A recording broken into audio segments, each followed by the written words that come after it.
चलो, good morning everyone. चलिए class start करते हैं। तो बेसिकली गेट 2025 प्रिपरेशन का आज पहला दिन आपका स्टार्ट हो रहा है। ये जर्नी 8-9 महीने आपका हमारे साथ चलने वाली है। तो आज जो ये सफर स्टार्ट हो रहा है, ये अगले 7-8 महीने 9 महीने आपका हमारे साथ में चलने वाला है। आपने करना क्या है, जो भी क्लासेस हो रही है वो क्लास आप अटेंड कीजिए, और क्लास के अलावा जो क्वेश्चंस आपको दिए जाते हैं, आपके पास जो बुक वगैरह होंगे, जो जो टॉपिक यहाँ पे हो रखा है, उनके क्वेश्चंस भी आप साथ ही साथ में लगाते चले जाइए। कोई है जो लास्ट ईयर भी पढ़ रखा है, जिनको चीजें पहले से पता है, कोई है जो फर्स्ट टाइम आके पढ़ रहा है, और कोई है जो थर्ड ईयर या फोर्थ ईयर में होगा जो पढ़ रहा है ना। हर एक के लिए प्लानिंग, स्ट्रेटजी और पढ़ने का जो तरीका है वो अलग अलग हो सक रहा है। आप किस लेवल पे हैं, एग्जाम का डिमांड क्या है, और आपका स्टेटस अभी एग्जैक्टली क्या है, उस हिसाब से आप अपना प्लानिंग कीजिए और उसको एग्जीक्यूट कीजिए। क्लास को कहां से कैसे यूटिलाइज करना है वो देखिए और पढ़ते चले जाइए। जिस किसी को भी है, आप जिस भी कैटेगरी में, जैसे मैंने आपको बताया कि आप पहले लास्ट ईयर पढ़ चुके हैं, 2 साल से एग्जाम दिला रहे हैं, या फर्स्ट टाइम अटेम्प्ट कर रहे हैं, जिस भी स्थिति में आप है, जो भी आपका पोजीशन है कि आपसे माइनिंग का आपको एम नहीं आता, न्यूमेरिकल प्रॉब्लम आपसे बिल्कुल भी नहीं बनते, कोई दिक्कत नहीं है। आपने बस भरोसा करते हुए धीरे धीरे करके चलते जाना है। क्लास जब 8-10 क्लास 15 क्लास बीत जाएगा, अपने आप कॉन्फिडेंस आने लग जाएगा। जो लोगों का रहता है कि सर मुझे गेट के बारे में कुछ भी नहीं पता, कि सर मुझसे क्वेश्चन बिल्कुल भी नहीं बनते, कि सर माइनिंग सरदार ओवरमैन एग्जाम तक तो ठीक है, गेट के क्वेश्चंस देख देख के मेरा हालत खराब हो जाता है। मैं लास्ट 2 साल से एग्जाम दिला रहा हूं, मेरे मार्क्स 8 नंबर 10 नंबर आ रहा है, और मुझे कॉन्फिडेंस ही नहीं आ रहा है कि इससे आगे बढ़ेगा। जहां भी आप है, कुछ नहीं, भरोसा करके चलिए और क्लासेस को ईमानदारी से अटेंड करते चलिए। क्लास जैसे जैसे आगे बढ़ेगा, आपको अपने आप कॉन्फिडेंस गेन होने लग जाएगा, क्वेश्चंस बनने लग जाएंगे जहां कहीं भी आप अटक रहे हैं। तो ये माइंड डेवलपमेंट है। माइंड डेवलपमेंट बेसिकली 3 सेक्शन है। कौन सा? एक method of access to deposits underground drivages, एक ये सेक्शन है। दूसरा है ड्रिलिंग एंड ब्लास्टिंग, और है मैकेनिकल कटिंग सिस्टम। तो बेसिकली माइंड डेवलपमेंट के जो तरीके हैं, उसमें तो एक तो आप इसमें बेसिकली जो माइंड डेवलपमेंट का जो सिलेबस है वो 3 पार्ट में डिवाइडेड है। फर्स्ट पार्ट में है आपका method of access to deposits underground drivages, एक है ड्रिलिंग एंड ब्लास्टिंग, और एक है मैकेनिकल कटिंग। जब आप क्वेश्चन पेपर को देखेंगे प्रीवियस ईयर का, जो मैं आपको अभी दिखाऊंगा, तो माइंड डेवलपमेंट का जो क्वेश्चंस है वो ये दोनों टॉपिक जबरदस्ती का सिलेबस में दे रखा है। क्वेश्चंस जो आते हैं मैक्सिमम टाइम, ज्यादातर जो क्वेश्चन अभी तक जो क्वेश्चन आया, मान के चलिए 75 to 80% क्वेश्चन ऐसे हैं जो इस वाले सेक्शन से आते हैं, ड्रिलिंग एंड ब्लास्टिंग से। इस ड्रिलिंग एंड ब्लास्टिंग में भी ज्यादातर क्वेश्चन जो आते हैं वो एक्सप्लोजिव एंड ब्लास्टिंग वाले पोर्शन से आते हैं। तो हमारा, जैसा कि मैंने आपको बताया, एग्जाम का डिमांड क्या है, किस तरह के क्वेश्चन, कहां से क्वेश्चन ये पूछे जा रहे हैं, उसको देख करके उसी हिसाब से क्लास ड्राइव करेंगे। लास्ट ईयर भी हमारा मेन फोकस इसी टॉपिक पे था, इस साल भी हमारा मेन फोकस इसी टॉपिक के अंदर में रहने वाला है। इन दोनों को जानेंगे जरूर कि अगर यहां से क्वेश्चन बन जाए तो हमसे बन जाए, ठीक है, अगर आते हैं तो हमसे बन जाए। लेकिन ये वाला पोर्शन जहां से ज्यादातर टाइम में क्वेश्चन आए, इसके हर टाइप के क्वेश्चन, जहां कहीं से एक आध क्वेश्चन भी इस टॉपिक से आया होगा, उस टॉपिक को डिटेल में जानने की कोशिश करेंगे। तो ये हमारा मेजर फोकस रहने वाला है पूरे इस कोर्स कंप्लीशन के दौरान में। माइंड डेवलपमेंट का मुश्किल से आपको 20 से 22 घंटा क्लास लगना है। इनिशियली हम 1-1 घंटा क्लास लेंगे, लास्ट के जो स्टार्टिंग के जो 9 से 10 दिन है, 9 से 10 दिन के बाद में फिर 1.5 घंटा मैं क्लास लेना स्टार्ट कर दूंगा। तो मान के चलिए आपका 15-16 दिन के अंदर में आपका सिलेबस माइंड डेवलपमेंट का 15-16 दिन 17 दिन जो भी है, अगर बीच का ब्रेक भी मान लो, तो खत्म हो जाना है। ज्यादा बड़ा टॉपिक नहीं है, लेकिन आप बोल सक रहे हैं कि लास्ट के 3-4 साल के अंदर में ये जो टॉपिक है सबसे इंपॉर्टेंट टॉपिक में से बना हुआ है। बहुत ज्यादा क्वेश्चंस इस पर्टिकुलर टॉपिक से आ रहे हैं, बाकी सारे में टफ क्वेश्चन बना भी देता है, इसमें गिने चुने क्वेश्चन है जो हर बार वही वही पूछा जाता है। आपको मैं दिखाता हूं क्या क्या क्वेश्चन है जो लास्ट कुछ सालों में इस टॉपिक से पूछा गया है। आफ्टर देन अपन टॉपिक पे आएंगे। ये देखिए, ये प्रीवियस ईयर के क्वेश्चन है, गेट 2024 का क्वेश्चन है। गेट 2024 के क्वेश्चन को कुछ नहीं, आप मैं जो दिखा रहा हूं उसको ध्यान से देखते चले जाइए, आपको समझ में आ जाएगा कि क्यों मैं बोलता हूं गेट में 70 से 80% क्वेश्चन रिपीट होते हैं। अगर आप लास्ट 10 साल 12 साल 15 साल के क्वेश्चंस देख लेते हैं तो आने वाला 2025 के क्वेश्चन भी उसी में से आएंगे, ये गारंटीड है। क्यों मैं बोलता हूं, एटलीस्ट आपको AIR 1 लाने लायक तक के क्वेश्चन तो रिपीटेड मिलेंगे ही मिलेंगे, और उससे ज्यादा मुझे नहीं लगता किसी का टारगेट होगा। कि AIR1 से ज्यादा किसी का आए। ठीक है, तो उतने के लायक क्वेश्चन आपको PYQ से दिख ही जाएंगे। आप देखिए पहला नंबर का question, a rectangular development heading of dimension 3 cross 2.8 metre is to be blasted with hole of 2.4 meter in length. If pull factor is 0.95, swell factor is 1.2, volume of rock blasted in meter cube is। ये same question पहले भी आया हुआ है, इसमें दो नया चीज को इंटीग्रेट करा है, एक पुल फैक्टर और दूसरा एक स्वेल फैक्टर। ये हमको पता है। अगर हमको बाकी सारी चीजें पता है, जूम करना है, जो जिन लोग नए हैं उसको थोड़ा ऊपर से जा रहा होगा कि क्या बता रहे हैं सर, ये तो हम पढ़े ही नहीं है, क्यों भी बता रहे हो। मैं जस्ट बताना, पुराने जो पहले के क्वेश्चंस है और अभी के क्वेश्चंस है उसको मैं कोरिलेट करवाना चाह रहा हूं, देन अपन टॉपिक पे आ जाएंगे। ये जो क्वेश्चन था, इस तरह के क्वेश्चन पहले आए हुए थे। ये किस तरह का, कभी आपको दे दिया था पाउडर फैक्टर निकालने, कभी वॉल्यूम में निकालने बोल दिया था। अब उसी में से एक तो आपका ब्लास्टिंग, एक पुल फैक्टर नया दे दिया, तो बेसिकली जो 2.4 मीटर का पुल आ रहा है, तो एक्चुअल पुल नहीं, पुल फैक्टर लगाने का, जिसमें जो भी फैक्टर है उसको मल्टीप्लाई कर दीजिए। स्वेल फैक्टर एक नया दे रखा है, तो स्वेल फैक्टर आपको पता ही होगा, जब आप जियो मैकेनिक्स पढ़े होंगे सर ने आपको बताया होगा। स्वेल फैक्टर क्या हो गया, volume of rock blasted divided by original volume. Basically जो रॉक ब्लास्टेड और ओरिजिनल वॉल्यूम का जो रेशियो होता है वो आपका स्वेल फैक्टर होता है। पूछा क्या गया है, वॉल्यूम ऑफ रॉक ब्लास्टेड आपको पूछा गया, बहुत आसानी से आप कर सक रहे थे। जो भी आप निकाल रहे हैं उसको आप स्वेल फैक्टर से मल्टीप्लाई कर देते तो आपका रॉक ब्लास्टेड रॉक वॉल्यूम निकल आता। कोई बड़ा चीज नहीं है, चीजें वही पुरानी हैं, थोड़ा बहुत यही काम गेट करता भी है कि लगभग वही पुरानी चीजें देगा, थोड़ा बहुत चीज को चेंज कर देगा। नीचे का क्वेश्चन देखिए, ये 4 से 5 बार प्रीवियस एग्जाम में पूछा जा चुका है। क्या, bulk strength of explosive related to ANF। अगर कोई प्रीवियस ईयर के क्वेश्चन देखे, कुछ नहीं देखे नहीं होगा तो मैं दिखाने वाला हूं, आया है सेम क्वेश्चन, बस यूनिट को थोड़ा बहुत चेंज करा है। कोई समस्या नहीं है भाई, हम पढ़ रखे थे, इतना तो हमको आता है, बच्चे थोड़ी हैं कि थोड़ा बहुत गेट चेंज करेगा तो हम डिस्टर्ब हो जाएंगे। ये सेम क्वेश्चन आया हुआ है 2008-2009 के आसपास में, कोई ज्यादा दिक्कत नहीं है। D by L is less than equal to 6। ये जो है आप एक गोरे में भी क्वेश्चन सॉल्व किए होंगे, दे रखा है। ये 3 क्वेश्चन हो गया। इसके अलावा और देखिए, ये क्वेश्चन आया हुआ है, अगर कोई एक गोरे के क्वेश्चन सॉल्व किया होगा उसमें दे रखा है, बस डेटा चेंज है, नंबर्स चेंज है, आंसर चेंज आएगा। सेम टू सेम आप बोलेंगे, सेम टू सेम नहीं आने वाला, लेकिन उस क्वेश्चन को अगर आप सॉल्व किए, इसको सॉल्व करने में कोई ज्यादा दिक्कत आपको नहीं होना है। ये आपको पीक पार्टिकल वेलोसिटी वाला जो क्वेश्चन है, जो मैंने क्लास में 3-4 तो करवाया था, आया हुआ है 3-4 तो जो करवाया, मैं अपने से नहीं करवाया, जो आ रखा है उसी को मैंने करवाया है। तो ये बेसिकली सेम क्वेश्चन है। अब इसमें एक्स्ट्रा क्या दे दिया था आपको, बेसिकली पहले जब तक देता था के और बी, जो साइड कांस्टेंट है उसका वैल्यू निकलवाता था। अब इन्होंने क्या करा, साइड कांस्टेंट निकलवाने के बाद एक नए डिस्टेंस पे पीपीवी निकालने बोल दिया। तो अगर कोई के और बी निकाल लिया है तो इस फॉर्मूले में रख करके पीपीवी निकालने में कितना ही मेहनत, एक स्टेप एक्स्ट्रा करवा दिया। तो बोला अरे सर आप तो साइड कांस्टेंट तक निकलवाए थे लास्ट के 3 क्वेश्चन में, इसमें तो पीपीवी निकालने बोल रहा है, ये तो अलग क्वेश्चन है। नहीं है भाई, सेम क्वेश्चन है, एक लाइन एक्स्ट्रा बनाना था। तो देखिए आपके जो प्रीवियस ईयर के ये जो क्वेश्चन 5-7 नंबर के आए थे, एक भी क्वेश्चन ऐसा नहीं था जो नया इन्होंने फ्रेम करा था, सारे के सारे क्वेश्चन रिपीटेड है। ऐसे ही कुछ हाल बाकी सारे सब्जेक्ट्स में भी है। अब देखिए आप पुराने साल में 23 का क्वेश्चन है, ब्लास्ट पैटर्न से आपका क्वेश्चन है। ये यहाँ पे आपने देखा ना, माइंड डेवलपमेंट में जो आपको मैं बोल रहा था मैक्सिमम पोर्शन ब्लास्टिंग से आता है, देखिए सारे ही क्वेश्चन आपके ब्लास्टिंग के, सारे ही पोर्शन। जो बाकी के जो दोनों पॉइंट है, ड्राइवेज और एक रॉक कटिंग सिस्टम, एक भी क्वेश्चन उसमें से नहीं आया। बाकी यहाँ पे आप देखिए 2023 में जब आएंगे 2 क्वेश्चन आया हुआ था, दोनों के दोनों क्वेश्चन ब्लास्टिंग से। 22 में जब आएंगे, 22 में आपका ड्रिलिंग और ब्लास्टिंग, इन दोनों को मिला दें तो दोनों ही क्वेश्चन इसी में से आए थे। ठीक है, ये एक ड्राइवेज का क्वेश्चन हो गया बोल सकते हैं, लेकिन उसमें ब्लास्ट पैटर्न ही है, ये भी ब्लास्टिंग का ही क्वेश्चन है।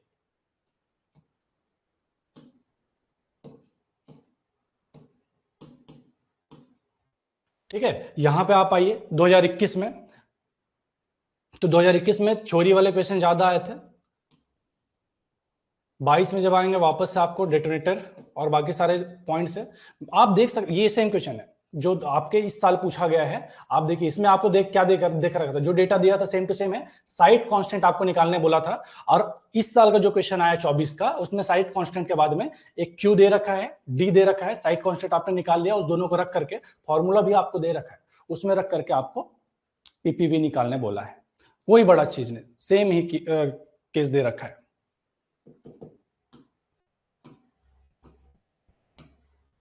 ठीक है, तो इस तरह के बेसिकली क्वेश्चंस है जो आपके अलग अलग एग्जाम के अंदर में पूछे गए। ये इक्का दुक्का क्वेश्चन है जो बेसिकली ड्राइवेज वगैरह से आया है। अदरवाइज आप देखेंगे कि ज्यादातर क्वेश्चन आपके ड्रिलिंग एंड ब्लास्टिंग से ही इस एग्जाम के अंदर में पूछे गए। ड्रिलिंग एंड ब्लास्टिंग में भी ज्यादातर ब्लास्टिंग से पूछे गए। ठीक है, ये फिर से वही क्वेश्चन है जो 24 में जो आया है, सिमिलर पैटर्न में क्वेश्चन है। अगर कोई एक भी सॉल्व करा होगा, बाकी सब अपने आप बनता है। ये क्वेश्चन मैं बता रहा था जो 24 में आया है, 25 mm diameter spherical charge, maximum allowable charge length in centimetre is. 2013 में जो क्वेश्चन आया था 24 में फिर रिपीट हुआ है। बस क्वेश्चन का डेटा चेंज है, अदरवाइज क्वेश्चन तो यही है। ठीक है, ये बेसिकली एग्जाम हुआ कि किस तरह के क्वेश्चन है जो आपके एग्जाम में पूछे जा रहे हैं। डिवाइड किए हैं, कब किए हैं, आप उसके किस पर्पज से उसको यूज कर रहे हैं उसको देखिएगा ना। अगर आपको ओरिजिनल वॉल्यूम निकालने बोलता देन उस कंडीशन में आपको क्या करना पड़ता, डिवाइड करने बोलता। आपको क्या पूछा है, वॉल्यूम ऑफ रॉक ब्लास्टेड पूछा है, तो आपने समझना पड़ेगा ना, रटना थोड़ी है कि हाँ हर एक में डिवाइड किया है तो डिवाइड ही करना है। इससे पहले जब भी पूछता था, जैसे आप प्रोडक्शन वाले प्रॉब्लम में उसको यूज करते थे, तो प्रोडक्शन वाले प्रॉब्लम में आप क्या करते थे, कितना प्रोडक्शन हुआ था, एक्चुअल प्रोडक्शन निकालते थे आप। जो रॉक का वॉल्यूम है तो निकालने नहीं जाते थे। यहां पे आपको वॉल्यूम पूछा है। क्लियर है जी बात? बताया क्वेश्चन में, पढ़िए। आपको वॉल्यूम पूछा है कि ओरिजिनल वॉल्यूम, मतलब ब्लास्टेड रॉक वॉल्यूम पूछा है कि ओरिजिनल वॉल्यूम पूछा है। तो आप दोनों क्वेश्चन को रखिएगा सामने, दोनों में चेंज क्या है अपने आप समझ में, यही तो करने से समझ में आता है। ठीक है, वॉल्यूम में और ओरिजिनल में समझ में आना चाहिए कि ब्लास्टेड रॉक वॉल्यूम पूछ रहा है एक में, और एक में ओरिजिनल वॉल्यूम पूछ रहा है। इसलिए वो तो अगर आपको स्वेल फैक्टर का पता है कि volume of rock blasted divided by original volume, then तो वो वाला कंफ्यूजन होता नहीं। अगर कोई ये रट के रखा है कि हर बार स्वेल फैक्टर को डिवाइड करते हैं तो डिवाइड करना है, तब उसको प्रॉब्लम होगा कि हर एक में करें हैं तो करना पड़ेगा, तो तब दिक्कत है। क्यों कर रहे हैं ये चीज आपको पता होना चाहिए। ठीक है, चलो अभी स्टार्ट करते हैं। तो एक चीज तो आपको समझ में आया, क्या समझ में आया कि अगर जो लास्ट ईयर का क्लास किया होगा ईमानदारी से, 7-8 नंबर का जो क्वेश्चन आया था एक भी ना छूटता, सारा के सारा क्लास के अंदर से था। और क्लास के अंदर से नहीं यार, क्लास के अंदर मुझे बोलने की जरूरत नहीं, पीवाईक्यू से था। और पीवाईक्यूज को था, इस हिसाब से हम क्लास करवा रहे हैं कि एक भी क्वेश्चन आपका पीवाईक्यूज का ना छूटे। सर एक रिक्वेस्ट था, प्लीज क्वेश्चंस ऐसे ही स्टार्ट कराइए जैसे सामने वाले को कुछ नहीं आता, उसी हिसाब से ही करवाते हैं। मैं तो ये भी दावा करता हूं ना कि कोई 8वीं 9वीं का बच्चा भी आके क्लास में कर ले, ध्यान से क्लास कर ले, उस 8वीं 9वीं के बच्चे को भी हम इस हिसाब से क्लास करवा रहे हैं कि चीजें समझ में आ जाए। बाकी लेकिन शिद्दत और ईमानदारी उसके हिस्से से हमको चाहिए। अगर कोई ये बोले कि क्लास स्टार्ट हुआ, अब उस क्लास को भगा भगा के देख रहे हैं, 2x में देख रहे हैं, समझ में नहीं आ रहा, बस उसका ये रहता ना ठेका मिला है कि 20 लेक्चर है, मुझे 10 घंटे में खत्म करना है, 15 घंटे में खत्म करना है, या 20 लेक्चर है, 20 के 20 घंटे में खत्म करना है, 2 दिन के अंदर में खत्म करना है, ठेका टाइप का जो कर रहे हैं, तो वहां समस्या है। आपको चीजों को समझते हुए चलना पड़ेगा, अगर समझ में नहीं आया दोबारा देखना पड़ेगा। आराम आराम से चलिए। एक बच्चा ऐसा भी हो सकता है जिसका आईक्यू लेवल अच्छा है, जो चीजों को पहले से पढ़ रखा है, वो 2x में भी देख सकता है, भगा भगा भी देखेगा, तब भी समझ में आ जाएगा। और एक जो जान रहा है कि उसकी स्थिति कमजोर है, वो जान रहा है कोरोना काल वाला बच्चा है, क्लास के नाम में उन्होंने कुछ करा नहीं है, वो जान रहा है कि जो पेपर है उन्होंने लिखने का काम मोबाइल से देख देख के किया है, सब जान रहा है, उसके बाद में भी वो ठेका वाला काम कर रहा है कि माइनिंग ज्ञान का 500 घंटे का लेक्चर है, उस 500 घंटे के लेक्चर को मैं 2x में भगाते हुए 15 दिन के अंदर में, 20 दिन के अंदर में खत्म करूंगा। ठेका वाला काम कर रहा है, समझ में आ रहा है नहीं आ रहा कोई मतलब नहीं, मूवी की तरह देखते हुए चला जा रहा था, मूवी नहीं है। आपको चीजों को समझते हुए चलना पड़ेगा। ठीक है, और समझते हुए जाएंगे, कॉन्फिडेंस अपने आप आएगा। क्वेश्चन जब बनने लगेंगे, कॉन्फिडेंस अपने आप आता है। इस बार पूरी लगन से पढ़ाई करना है। ठीक, जीरो से पढ़ाना है क्योंकि बहुत लोग नए हैं। हाँ, जीरो से ही करवाएंगे मालिक, सेम ही क्लास है जो लास्ट ईयर हुआ था, सिमिलर पैटर्न में चलने वाला है। ठीक है, तो बेसिकली चलिए स्टार्ट करते हैं। सबसे फर्स्ट पोर्शन जो है क्या, method of access to deposit और अंडरग्राउंड ड्राइवेज। जब हम इसकी बात करते हैं तो इसमें क्या क्या चीजें हैं, एक तो है शाफ्ट, दूसरा है इंक्लाइन, ये उसके अलावा है एडिट। ये 3 मेन मेथड है कि एक, या तो आप शाफ्ट से जाइए, या तो इंक्लाइन से जाइए, या एडिट से जाइए। इस पर आने से पहले पहले हम कुछ और चीजों पर भी बात कर लेते हैं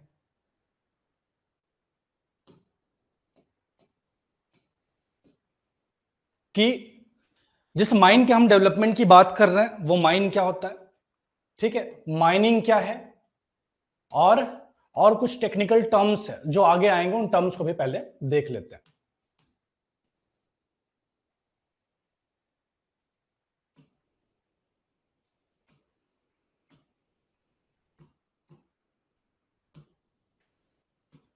ठीक है जी बात। तो बेसिकली माइंड डेवलपमेंट स्टार्ट करने से पहले अपन देख लेते हैं कि माइंड होता क्या है। It means any excavation. ये कुछ नहीं, आपके एक्ट के अंदर में माइंड का एक डेफिनेशन दे रखा है, उस डेफिनेशन को उठा के ले आया कि कल को ये आपके एग्जाम में नहीं पूछा जाएगा। अगर आप माइनिंग सरदार गवर्नमेंट का एग्जाम दे रहे हो उसके अंदर में आपको जरूर पूछ सकता है, लेकिन गेट के एग्जाम में नहीं पूछा जाएगा। एज एन माइनिंग इंजीनियर आपको चीजें पता है, इसलिए बताया जा रहा है कि कल को आपको पूछ दे। फेवरेट क्वेश्चन होता है जब आप माइंस के अंदर में जाएंगे, कोई आपसे ऐसे ओरल पूछेगा तो ऐसे ही पूछ देता है कि जानता तो है कि माइन मतलब होता क्या है, माइन के परिभाषा के अंतर्गत क्या क्या चीजें आती है। तो कोई भी ऐसे मुंह से उठा के पूछ देता है। तो एज ए माइनिंग इंजीनियर आपको माइन और माइनिंग होता क्या है ये समझना जरूरी है।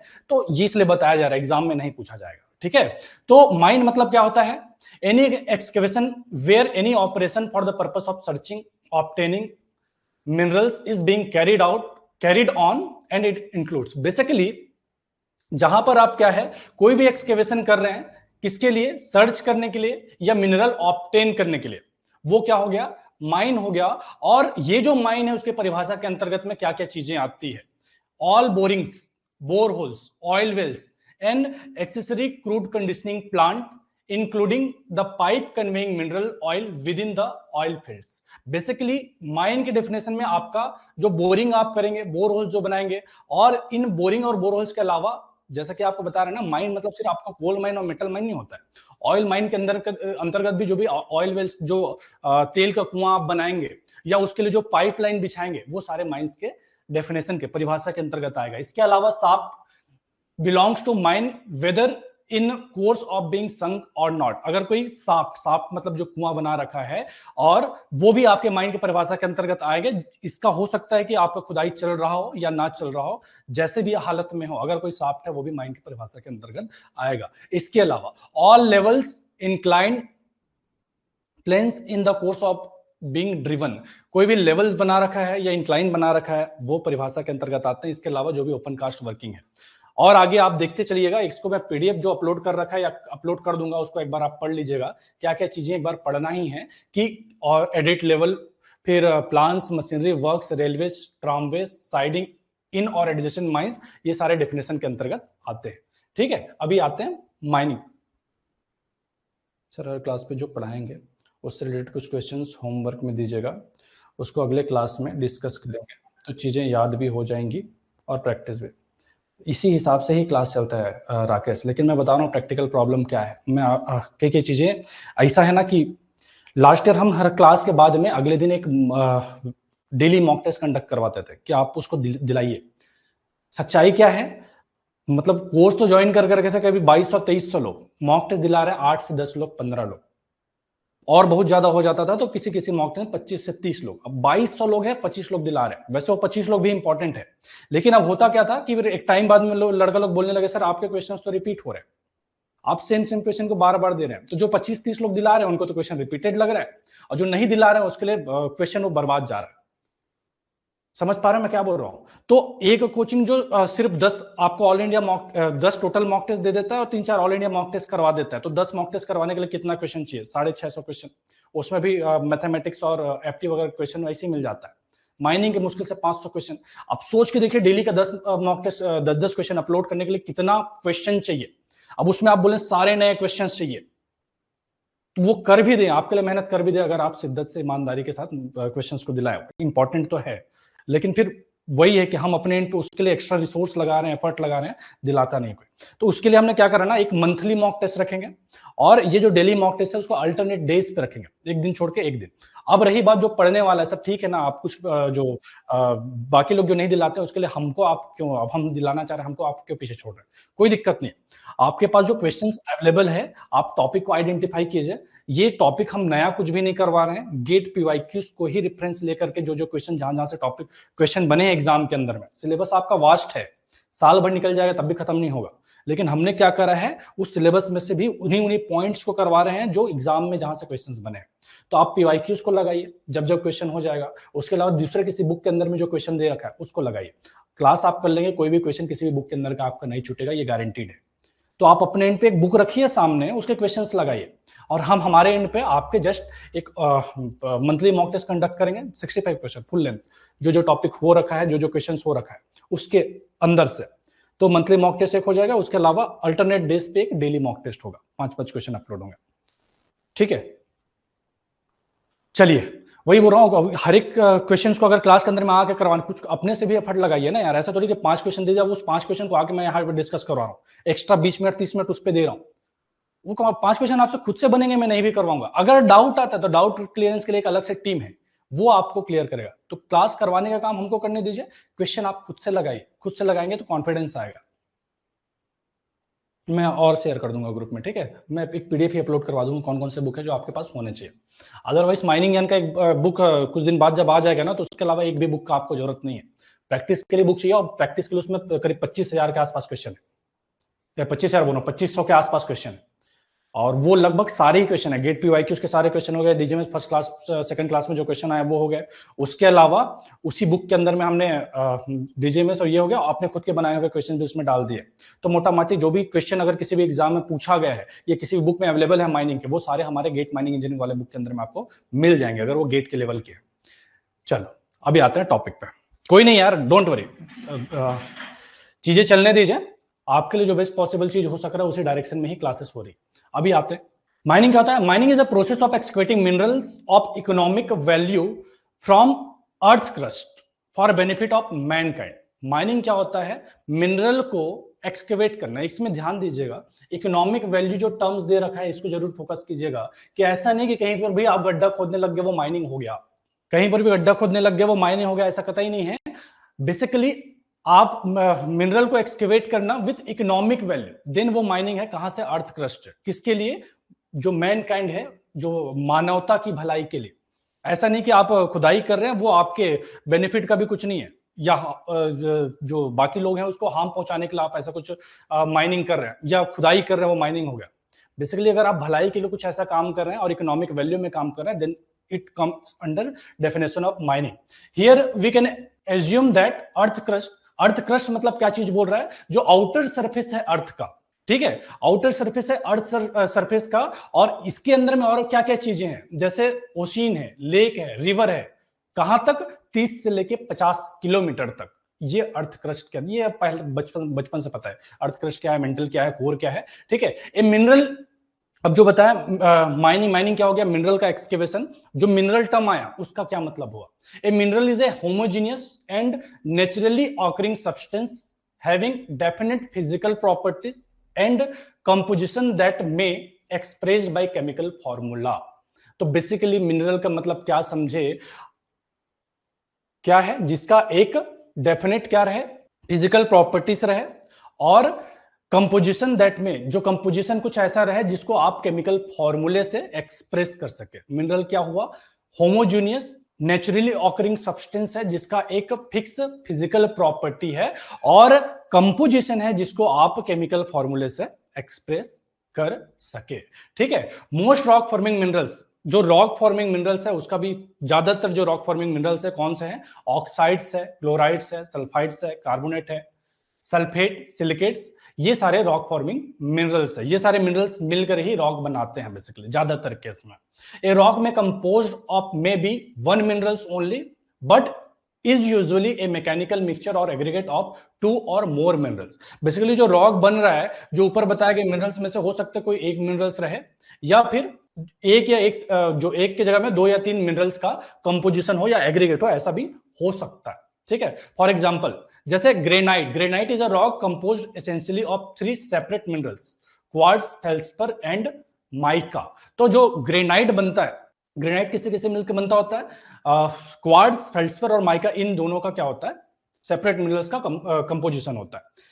जियोलॉजी बेसिकली आ रहा है चीजें क्या है, कैसे है। हमने एक तो समझा मिनरल क्या है, होमोजीनियस और नेचुरली ऑकरिंग सब्सटेंस है जिसका एक फिजिकल प्रॉपर्टी होता है और फिक्स केमिकल कंपोजिशन होता है, जिसको आप केमिकल फॉर्मूले के टर्म में क्या कर सकते हैं, दिखा सकते हैं, ठीक है। उसके अलावा जो रॉक फॉर्मिंग मिनरल्स कौन कौन से, जियोलॉजी में सर वापस से पढ़ाएंगे सारी चीजों को। तो ये सारे रॉक फॉर्मिंग मिनरल्स है जिसमें से कोई एक या एक से ज्यादा जो है मिल करके कोई भी रॉक का फॉर्मेशन करते हैं।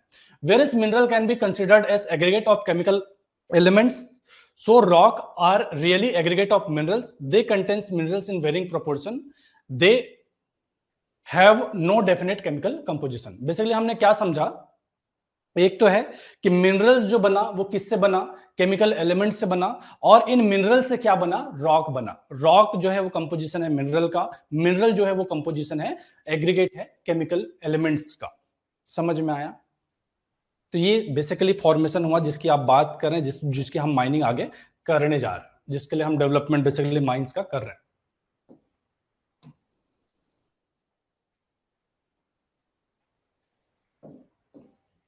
ठीक है, अब वो जो रॉक आया कहां से आया था, हमने केमिकल एलिमेंट मिलकर के बनाया मिनरल्स, मिनरल्स मिलकर बनाया रॉक। और ये जो रॉक है, bed rock is an any rock lying in position in which its form, it is there for not broken up. अब ये जो रॉक है उसके अंदर में क्या है, country rock. Country rock of an ore body is that rock which is predominant in the area and which contains the ore body. Country rock forms the footwall and hanging wall. Basically country rock ही एक ऐसा rock है जिसके अंदर में क्या रहता है, ओर बॉडी रहता है। ओर का मतलब आप समझिएगा, ओर मतलब जो भी बाकी जो भी रॉक है उसको हम रॉक बोल दे रहे हैं, लेकिन ओर कब बोलेंगे, जब आप उस रॉक को इकोनॉमिकली एक्सट्रैक्ट कर पा रहे हैं। जैसे मैं एग्जांपल देता हूं मुरम का। मुरम के अंदर में भी 25 से 30% आयरन होता है मुरम के अंदर में, लेकिन हम उससे आयरन एक्सट्रैक्ट करने नहीं जाते। क्यों? क्योंकि जब उसको हम एक्सट्रैक्ट करने जाएंगे तो उसका जो एक्सट्रैक्शन या मिनरल प्रोसेसिंग का जो कॉस्ट है वो उसके वैल्यू से ज्यादा निकल आएगा। कल को कोई ऐसा टेक्नोलॉजी आ जाता है जिससे कि हम मुरम से भी इकोनॉमिकली क्या आयरन को निकाल पा रहे हैं, तो देन वो मुरम भी क्या हो जाएगा, ओर बन जाएगा। ठीक है, तो बेसिकली कॉन्ट्री रॉक क्या हुआ, जिसके अंदर में ओर बॉडी है जिसका हम एक्सट्रैक्शन करने जा रहे हैं। और ये जो कॉन्ट्री रॉक है forms the footwall and hanging wall. ये क्या है आगे मैं दिखाऊंगा। बेसिकली ओर के नीचे ऊपर का भाग जो हो गया क्या हो गया आपका, हैंगिंग वॉल, और ओर के नीचे का भाग हो गया फुटवॉल। ठीक है, a seam is a mineral deposit limited by two more or less parallel planes, a shape which is typically sedimentary rock. The term is generally used for coal in coal seam. जब हम कोल की बात करते हैं तो कोल क्या होता है, सेडिमेंट्री रॉक होता है जो बेडेड फॉर्म में होता है, सीम के फॉर्म में होता है। ऊपर में जब हम बोल रहे थे ना, ओर बॉडी बोल रहे थे या रॉक बोल रहे थे, या हम बात करते हैं आयरन ओर वगैरह की, तो वो क्या रहता है कि आपका सेडिमेंट्री फॉर्म में एक लेयर के फॉर्म में नहीं होता है। रॉक के केस में क्या होता है, कोल के केस में क्या होता है, एक सेडिमेंट्री रॉक होता है, एक लेयर के फॉर्म में होता है। ऐसे में जो सीम की बात आती है कि कोल का सीम एक पूरा बिछ रखा है, कि जब आप आएंगे धनबाद से जब आप आएंगे छत्तीसगढ़ या मध्य प्रदेश, एक पूरा सीम है जो बिछ रखा है जिसको आप एक्सट्रैक्ट कर पा रहे हैं, या 2 किलोमीटर स्क्वायर या 3 किलोमीटर स्क्वायर के रेडियस में सीम फैल रखा है। ऐसा रॉक के आपका गोल्ड माइंस की बात करेंगे, या फिर बात करेंगे आप किसके केस में, आपके मेटल माइंस के केस में बात करेंगे, तो ऐसा केस उसमें देखने नहीं मिलता, वो सेडिमेंट्री फॉर्म में नहीं होता है। तो ये स्पेशल टर्म सीम की जब हम बात करते हैं वो यूज होता है किसके लिए, कोल माइंस के लिए यूज होता है, कोल सीम के लिए यूज होता है। When excavating useful minerals, the uneconomic rock और mineral associated with it which has to be excavated and discarded is called rejection, dirt और वेस्ट इन कोल माइंस। जब हम कोल माइन में बात करते हैं तो कोल के साथ साथ में सेल, क्ले या फिर सैंडस्टोन, इसके डर्ट्स भी रहते हैं रूप में या फ्लोर में।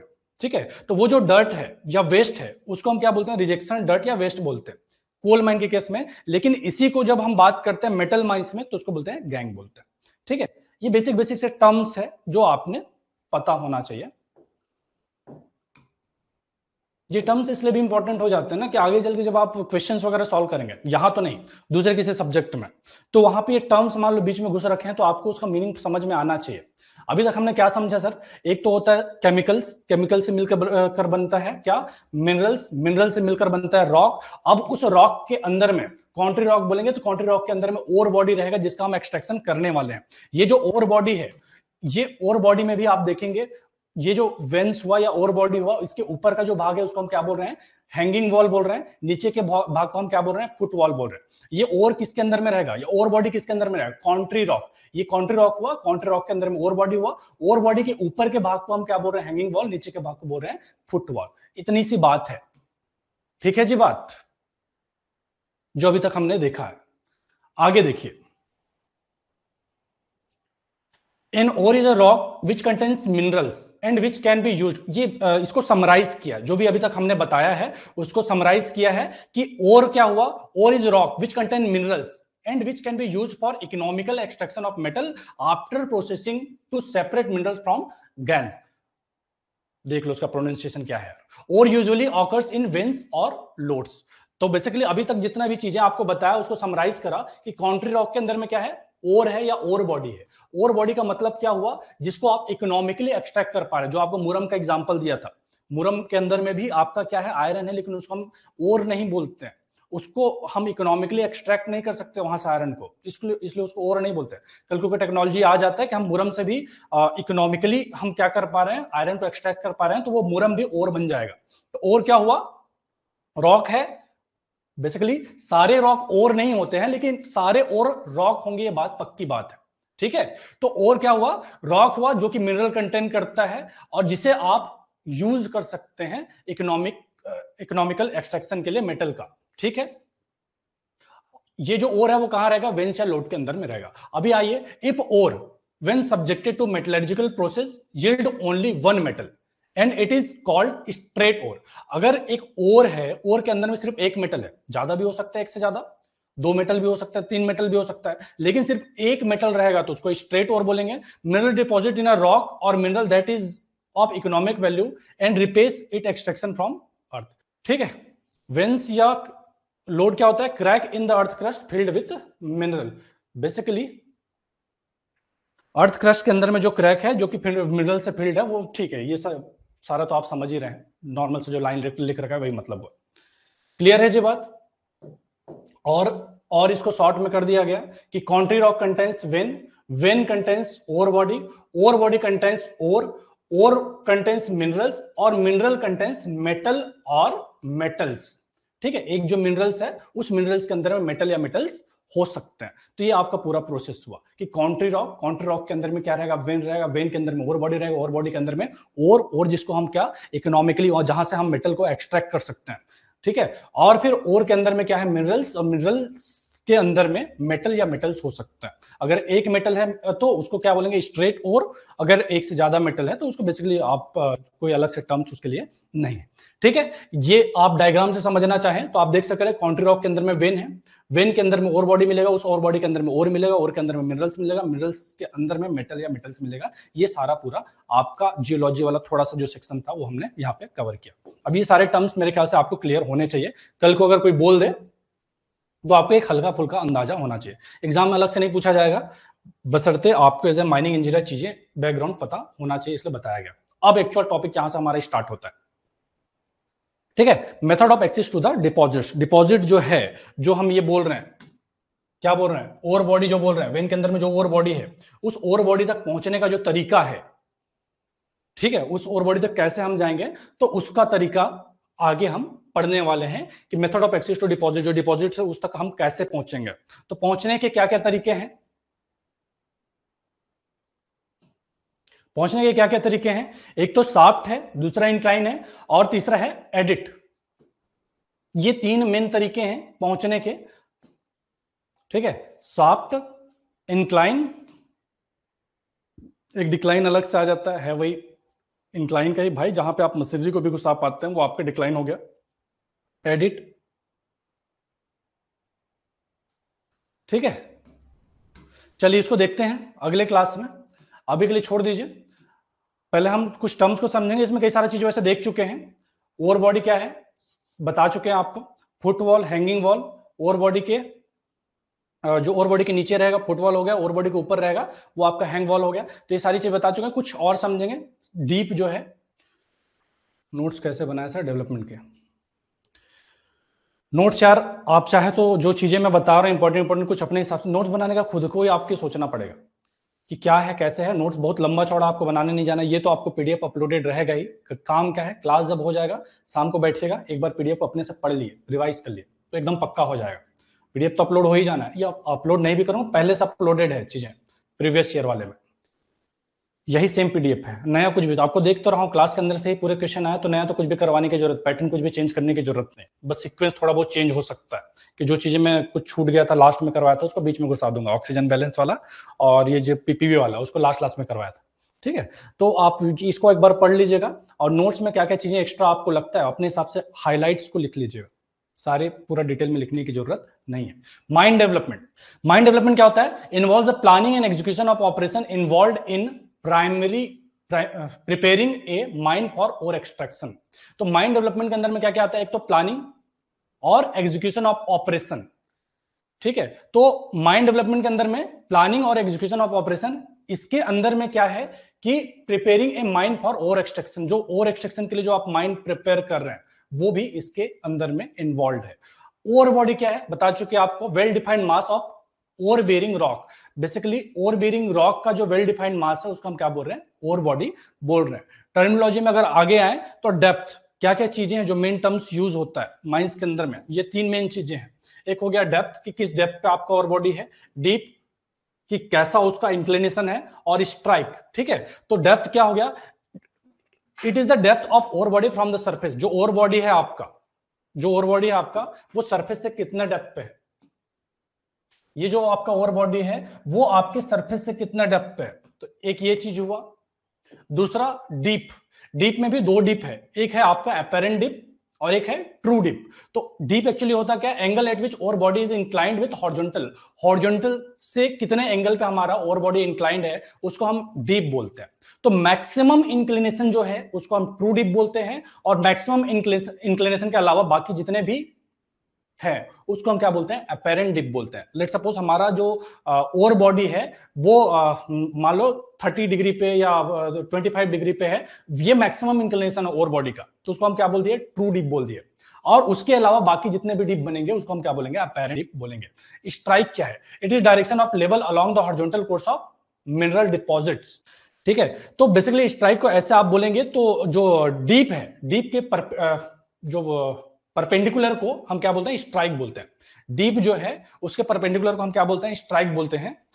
और अभी आते हैं फुटवॉल। फुटवॉल क्या हुआ बता ही दिए, ओवर बॉडी के जो नीचे का जो सेक्शन है उसको हम फुटवॉल बोल रहे हैं, ऊपर का जो सेक्शन है उसको हम क्या बोल रहे हैं? हैंग वॉल बोल रहे हैं। तो आज का क्लास इंट्रोडक्शन में ही रखते हैं। असल में जो आपका मोड ऑफ एक्सिस है वो यहां से बेसिकली स्टार्ट होगा, जो एक्सिस टू ओर डिपॉजिट्स है। अभी तक हमने क्या क्या समझा? एक तो जियोलॉजी वाले पोर्शन को समझा कि जो हम मिनरल्स की बात कर रहे हैं, मेटल्स की बात कर रहे हैं, वो मेटल्स होता क्या एक्चुअली में, कैसे कॉन्ट्री रॉक जो है ओर बॉडी कंटेन करता है, ओर बॉडी के अंदर में ओर होता है, उस ओर के अंदर में मिनरल्स होता है और मिनरल्स से हम मेटल को एक्सट्रैक्ट करते हैं। ये सारी चीजों को हमने जाना, बैकग्राउंड को जाना। देन टर्मिनोलॉजी को समझे, जो आगे आने वाले हैं कुछ कुछ टर्मिनोलॉजी और भी समझेंगे। लेवल्स क्या होता है, क्रॉस कट क्या होता है, ठीक है, एडिट क्या होता है। क्लियर है जी बात? हाँ, ये है कि आप लोग पीवाईक्यूज के क्वेश्चन को एक बार ऑब्जर्व कीजिए। आप लास्ट ईयर पढ़े हैं तब भी, नहीं पढ़े हैं तब भी, एक बार क्वेश्चन को जस्ट एक बार ऐसे नजर घुमा लीजिए, क्योंकि फिर क्लास के अंदर में वो टॉपिक आएगा ना तो आप डायरेक्ट कनेक्ट कर पाएंगे। अच्छा, यही क्वेश्चन तो है जो लास्ट ईयर आया था। ठीक है, तो क्वेश्चंस को एक बार आप नजर घुमा जरूर लीजिए, बुक्स में क्या क्या इंक्लूडेड है। बुक्स के अंदर में क्वेश्चन ही है, क्वेश्चन बैंक है मान के चलिए। उसमें गेट 2007 से लेके 2024 तक के एक तो क्वेश्चंस रहेंगे, उसके अलावा DGMS first class second class में जो क्वेश्चंस आए हैं जो कि पूरी तरह से गेट के लेवल से मैच करता है, उसके सारे क्वेश्चंस हैं। फिर फैकल्टी मेंबर्स के बनाए हुए खुद के भी क्वेश्चंस हैं। तो ऐसे ऐसे करके लगभग सब एक ही के लगभग सारे प्रॉब्लम्स उसमें मिल जाएंगे। गेट में न्यूमेरिकल ये एकदम ही नया है लग रहा है यार, दोनों आता है, न्यूमेरिकल्स भी आता है, थ्योरी भी आता है। ज्यादातर क्वेश्चन न्यूमेरिकल से बनते हैं, मतलब मान के चलिए कि 70-80% क्वेश्चन न्यूमेरिकल्स आएंगे, 20% थ्योरी आएगा। हाँ, सॉल्यूशन के साथ में है बुक। सर्वे का प्रैक्टिस के लिए बुक बता दीजिए माइनिंग के लेवल का। कुछ क्वेश्चंस हम लोग आउटसाइड पूछेंगे, उसमें हेल्प कीजिएगा, ठीक है। लास्ट ईयर बुक में काफ़ी मिस्टेक्स थी, इसीलिए टाइम लग रहा है ना, अपडेट हो रहा है करके। बुक सॉल्व रहेगी या अनसॉल्व? सॉल्व रहेगा, सारे क्वेश्चन सॉल्व मिलेंगे, ठीक है। Anything else? पढ़ाई कीजिए अच्छे से। और फिर इस सर का जैसे AIR हमारे क्लास से ही आया है, उम्मीद करते हैं कि आप लोगों में से कोई रहे, आदर्श, भूपेंद्र, रोशन, सूरज, या यही कोई चेहरा रहे जो अगले बार AIR 1 में बड़ा सा पोस्टर जो हम जिसका बनाए। एक एक सर लेना पड़ेगा क्या? आप लोग जो बुक देंगे उससे काम चल जाएगा, जरूरत नहीं पड़ेगा एक बार लेने का, उस बुक से काम चलेगा। एक में ऐसा एक भी क्वेश्चन नहीं है जो हमारे बुक के अंदर में आपको ना मिले। और जबकि एक कैटेगरी में तो गलतियां भी है, हमारे बुक के अंदर में वो गलतियां रेक्टिफाई करके आपको मिलेगा। नोट्स बनाने का तरीका बता दे, चलिए इस पर अलग से सेशन ले लेंगे यार, कैसे बनाना है, क्या बनाना है। नोट्स बनाने का 55 तरीका तो आपको यूट्यूब में ही मिल जाएगा। क्या बताऊं मैं, अभी नोट्स बनाने का एक फिक्स पैटर्न नहीं होता है, आप अपने कन्वीनियंस के हिसाब से बनाइए, ठीक है। वापस से सब कुछ लिखने मत जाइएगा, लेकिन कभी भी मानेंगे बुक से सब कंप्लीट हो जाएगा, सब कंप्लीट हो जाएगा। बोल तो रहा हूं ना, उसके बाहर और भी क्वेश्चन कहीं भी आपको मिलेंगे नहीं। लगभग अगर माइनिंग का कोई भी क्वेश्चन कहीं भी अवेलेबल है, वो सारा बुक के अंदर में शामिल कर दिया गया है। उस बुक का पर्पस यही है कि प्रैक्टिस के लिए आपके पास घर में क्वेश्चंस रहें, जिससे आप अच्छे से प्रैक्टिस कर सके, क्वेश्चंस लगा सके। सर्वेइंग का बुक चलो मैं देखता हूँ कौन सा आप ले सक रहे हैं। बीसी पूनमी यार 3 वॉल्यूम बहुत लंबा चौड़ा हो जाएगा, तो उसके लिए तो वैसे सजेस्ट करेंगे नहीं। और वैसे हमारा बुक से आपका काम चल जाए, बोल तो रहा हूँ, किसी के लिए भी इधर उधर जाने का जरूरत नहीं। माइनिंग के जितने भी सब्जेक्ट है सब कुछ उसमें दे रखा है, सर्विंग के भी बहुत सारे क्वेश्चन है, उसके बाहर लगाने की जरूरत नहीं है। मैं बुक का लिस्ट आपको दे दूंगा, उसको खरीदना चाहे तो अच्छी बात, नहीं खरीदना चाहे तब भी अच्छी बात। एक बुक से आपका काम चल जाएगा। क्लास में जो करवा रहे हैं आपका कॉन्सेप्ट डेवलपमेंट का काम तो हो गया, अब जो क्वेश्चन प्रैक्टिस करना है आप माइनिंग इंजीनियरिंग का जो हमारा बुक है उससे कर सकते हैं, उससे काम हो जाएगा आपका। एक ही से नहीं आता है, कुछ भी लॉजिक लगा रहे हो, ऐसा कुछ भी नहीं है यार। एक बहुत अच्छा बुक है, लेकिन बोल तो रहा हूँ वो 2014 के बाद के क्वेश्चन उसमें शामिल नहीं किए गए। 2014 गेट 2014 तक के क्वेश्चंस है, वो सारे क्वेश्चंस को हमने हमारे बुक के अंदर में ऐड ऑन कर रखा है। तो इसलिए मैं कैटेगरी मना कर रहा हूँ। ऐसा कुछ नहीं है कि कैटेगरी नहीं खरीदना है या उससे क्वेश्चंस नहीं आते हैं। अभी भी सिर्फ कैटेगरी करके लोग कट ऑफ मार्क्स तक पहुंच सकते हैं। हाँ, तो कोर्स के साथ में तीनों बुक फ्री होगा। जब भी बुक सेंड करेंगे तीनों एक साथ करेंगे। हाँ, तीनों एक साथ करेंगे। बहुत एरर है कैटेगरी में, वही बोल रहा हूँ कि हमारे बुक के अंदर में सारे एरर को रेक्टिफाई करने के बाद में ले आया गया है। चलिए ठीक है, मेरे ख्याल से और कुछ समस्या है तो बताइएगा, अदरवाइज तो बातें तो होती रहेंगी। ठीक है, टाटा, कल मिलते हैं। To watch the complete video, download the Mining Gyan app from the Play Store. Enjoy a seamless learning experience without interruptions and subscribe to our YouTube channel.